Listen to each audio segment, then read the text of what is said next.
He opened his eyes in an unknown place, with no memory, no identity, no past. The only thing that remained was pain, and a name that meant nothing to him: Tom. Found on the side of the road by a humble woman, he tries to put together the pieces of a puzzle that makes no sense. But something is wrong.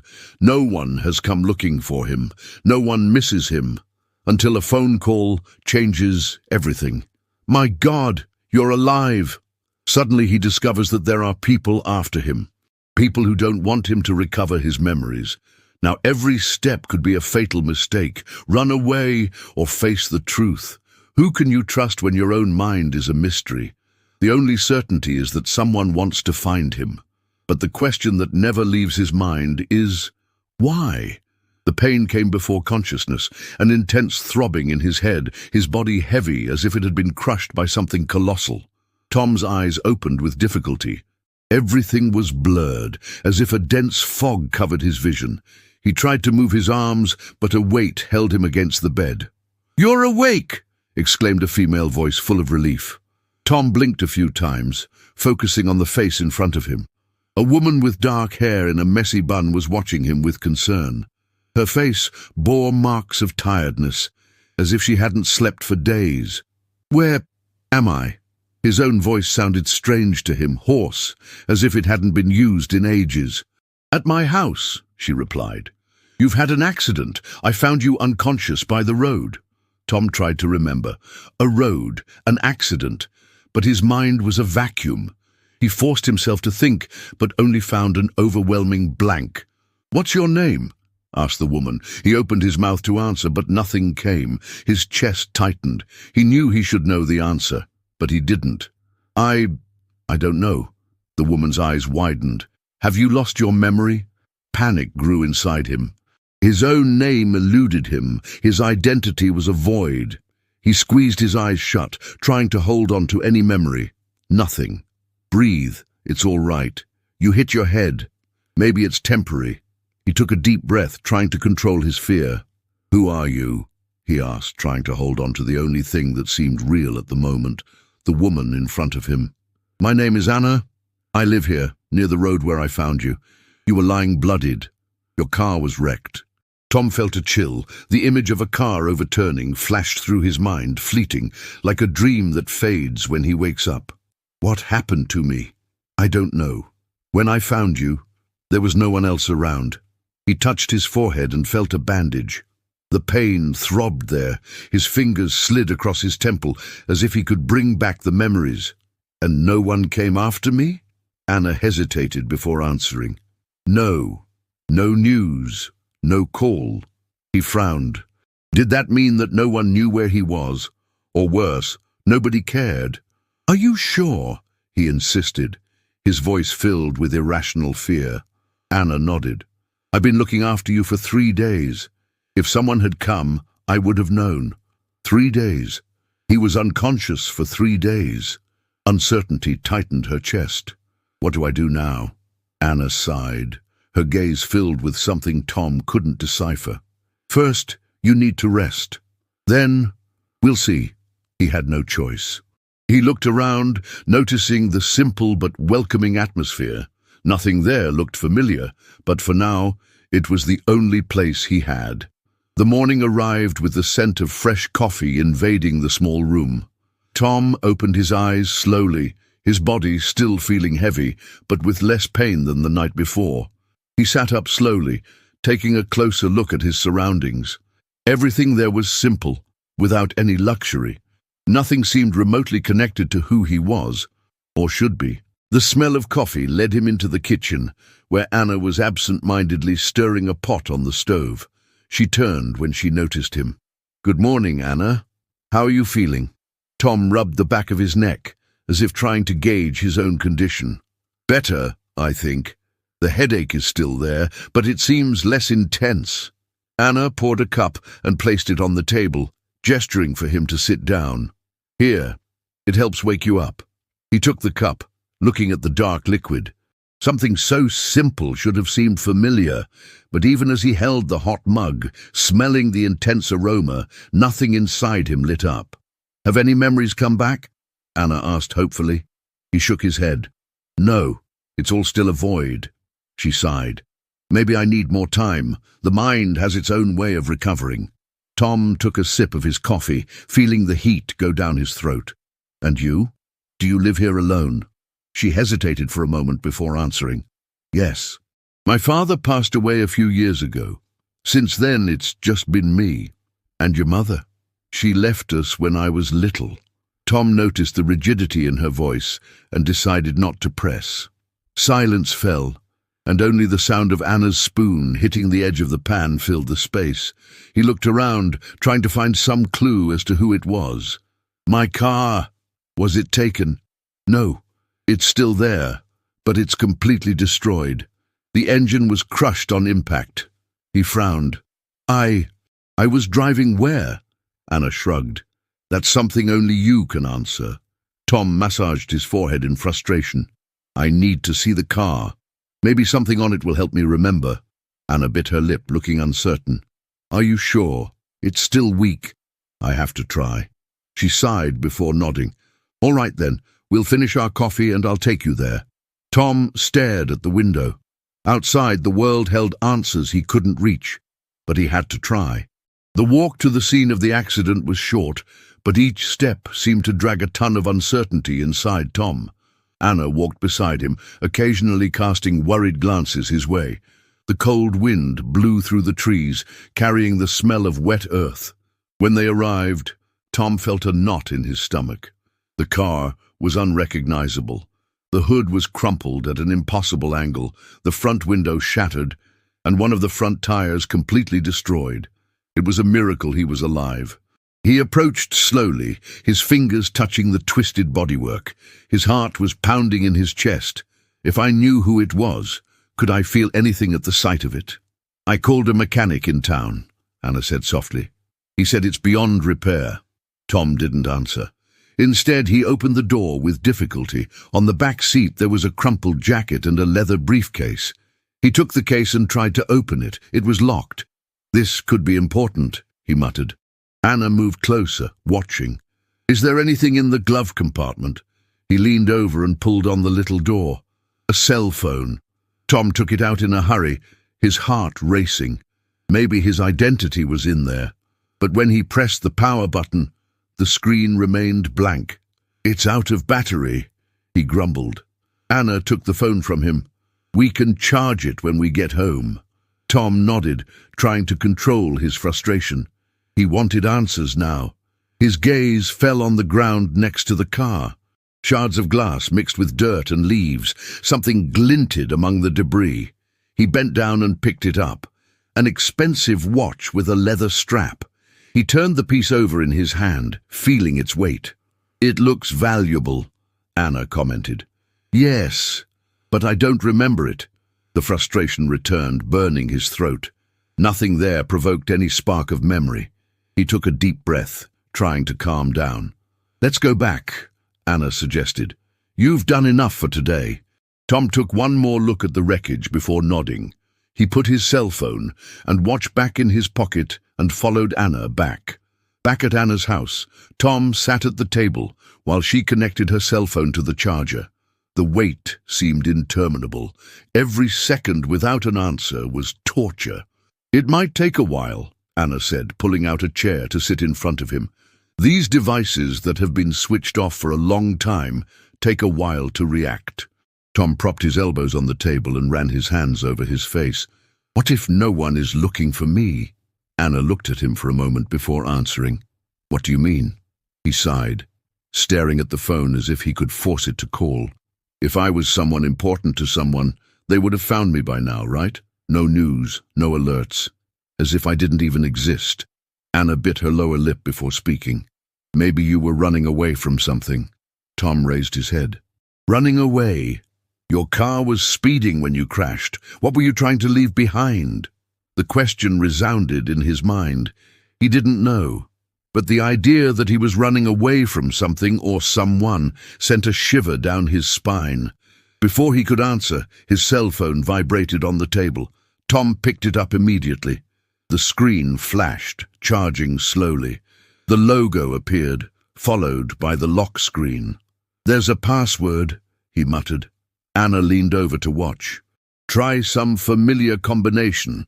Tom pressed the numbers almost automatically. Nothing. He tried another sequence. Nothing again. Damn! Calm down, Anna said. Maybe there's another way. He took a deep breath, trying to contain his frustration. Then something caught his eye. In the corner of the screen, a small icon indicated emergency calls. He pressed the button, and a log of dialed numbers appeared. The last contact seemed recent, but he didn't recognize the number. It could be someone who knows you, Anna suggested. Tom hesitated for a moment before tapping the number. The phone rang. Once, twice, 3 times. Then someone answered. Hello? The male voice on the other end was firm, but with a tone of urgency. Tom exchanged a glance with Anna before answering. Who is this? There was a silence on the other end of the line. Then the voice came back, now laden with surprise and something else that Tom couldn't identify. My God, you're alive. Tom's heart raced. Who are you? Tom, where the hell have you been? Everyone's after you. He froze. The feeling that something was very wrong hit him like a punch in the stomach. The silence between Tom and Anna was thick with unspoken questions. The voice on the phone still echoed in his mind. Who's after me? Tom asked, gripping the handset tightly. The man's breathing on the other end of the line sounded tense. You need to come back. Now. Tom felt a lump in his throat. Go back where? I don't know who I am. The silence lasted a few seconds before his voice came back, this time more controlled. Listen, Tom, you've been missing for days. Everyone's looking for you. Where are you? He hesitated. Something inside him told him that revealing his location could be a mistake. I don't know, he lied. Anna watched him intently, taking in every detail of the conversation. Tom, listen. You were with... The voice stopped abruptly. Muffled sounds came from the other end of the line, as if someone was trying to take the phone. Then another voice came on, a female one. Tom, please tell me where you are. We need to find you before it's too late. The plea made his chest tighten. Did he know that voice? He tried to pull up a memory, but only found the same suffocating emptiness. Who are you? He asked. Tom, it's me, Sophia. The name crashed into his mind like a wave against the rocks, familiar, but distant. I don't remember you. A sob on the other end of the line. They're after you. You have to trust me. He felt the tension rise. Who's after me? A sound of something falling, muffled voices. Then the line went silent. Tom pulled the phone away from his ear and looked at the screen. The call had ended. Anna leaned towards him. What was that? He put the phone on the table and rubbed his face.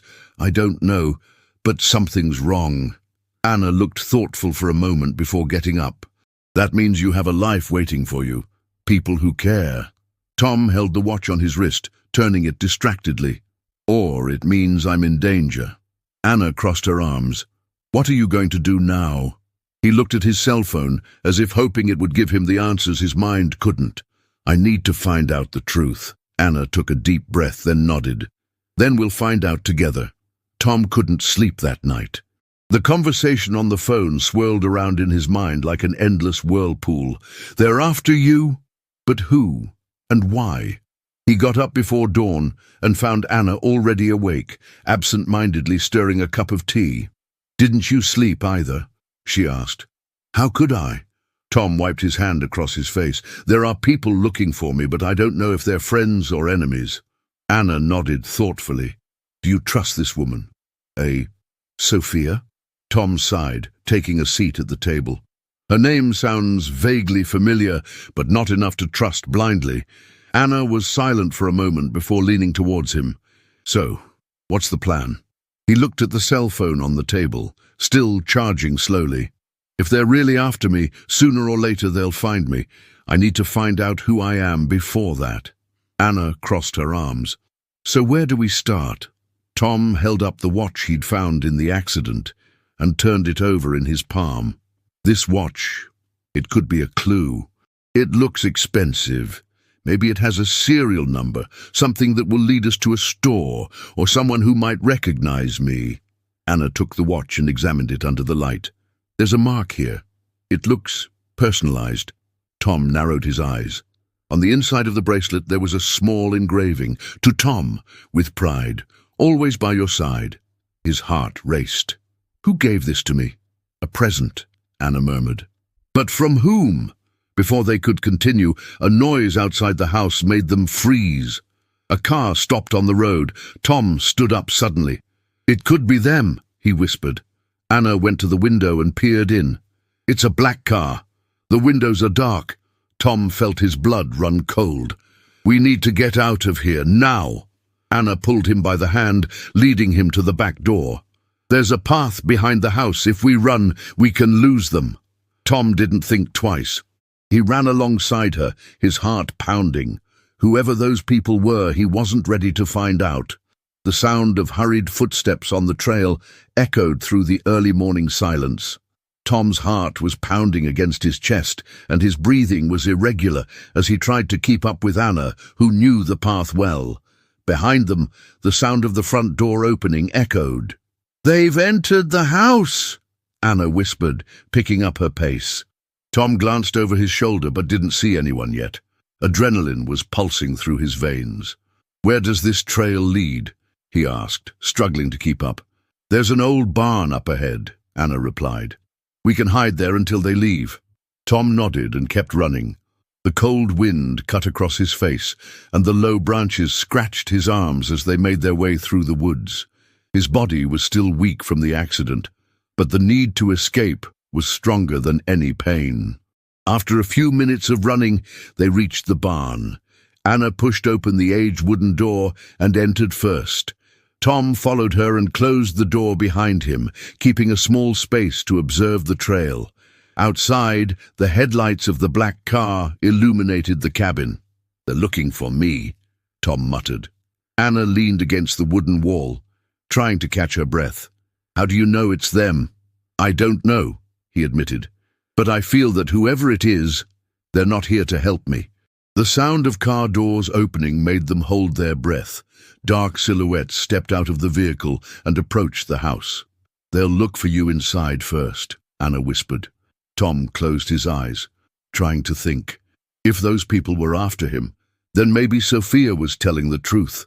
But why couldn't he remember? Suddenly, a sharp sound cut through the silence. Tom's cell phone vibrated in his pocket. Anna's eyes widened. "Turn it off." Tom pulled out the device and quickly silenced it, but it was too late. "Hey!" a male voice sounded from outside. "I heard something over there." Footsteps began to move in the direction of the barn. Anna grabbed Tom's arm. "We need to get out of here now." But before they could move, a flashlight beam shone through the gaps in the wood. "I saw something. There's someone in there." Time seemed to have stopped. Tom felt his throat go dry. Outside, the sound of a gun being unlocked echoed in the air. The torchlight exposed them for an instant, and Tom felt his whole body freeze. The strong glare pierced through the gaps in the barn's woodwork, sweeping the interior as if to confirm what they already suspected. They were there. From outside, a firm voice ordered, "Get out now and nobody gets hurt." Anna grabbed Tom's arm, her eyes wide. "What do we do?" He looked around frantically. The barn was old, full of cracks and holes in the rotten wooden walls. Running no longer seemed a viable option. They needed to be smart. Tom took a deep breath and made a decision. "I'll distract them. You run." Anna frowned. "Are you crazy?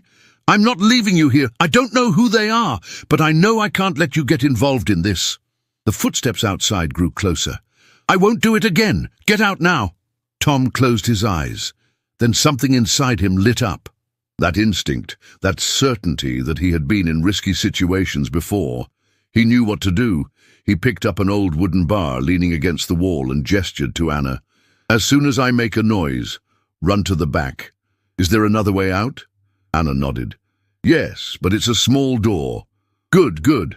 Wait for my cue."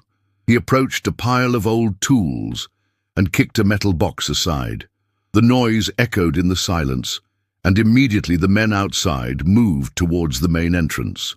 "Now," he whispered. Anna ran to the back exit, ducking to get through the small wooden door. As soon as she was out, Tom grabbed a handful of hay and threw it at a lantern lying on the ground. The hay began to burn slowly. Outside, one of the men shouted, "He's up to something! Get in!" The barn door was kicked open, and two men entered with guns drawn. Tom raised his hands slowly, pretending to surrender. "Easy, boys." The two approached cautiously. "You're coming back with us, now." Tom narrowed his eyes. "Back where?" The man who looked like the leader stepped forward. "You know very well, Tom. You shouldn't have run away." The memory was still a black hole in his mind, but something was clear now. He didn't want to go back. It was then that the fire began to spread faster than he had imagined. Smoke filled the barn. The men were distracted, coughing. Tom saw his chance. He picked up an old rake from the ground and swung it hard, hitting one of the men in the arm. The other tried to react, but the fire was starting to take over. Without a second thought, Tom ran to the back and went through the small door that Anna had come out of.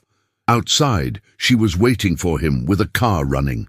"Get in!" she shouted. Tom jumped in and Anna sped off before the men could follow. The barn was ablaze in the rearview mirror. Anna looked at him, panting. "What now?" Tom stared at the road ahead, feeling the weight of the unknown still on his shoulders. "Now we've discovered who I really am." And with that, they disappeared down the road.